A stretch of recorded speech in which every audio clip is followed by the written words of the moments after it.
lupa hindi lang mana, hindi lang asset. Sino asset? Sino asset?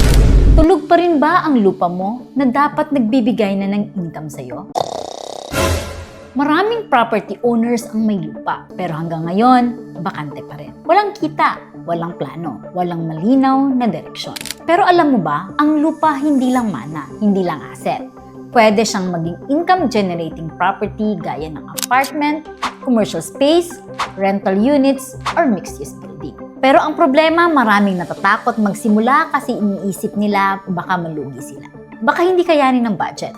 Baka walang gustong umupa. Kaya ang unang step, hindi agad magkano, hindi agad construction. Ang unang step is proper planning. Dapat alam mo muna magkano ang possible rental income, ilang units ang feasible, sino ang target tenants, at kailan babalik ang investment. This is Architect Riza and help property owners turn their empty lots into an earning lot.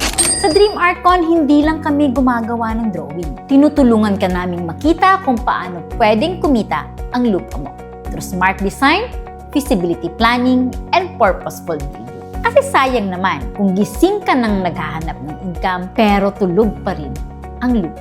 Book a call with us, baka ito na ang sign na gisingin na natin ang property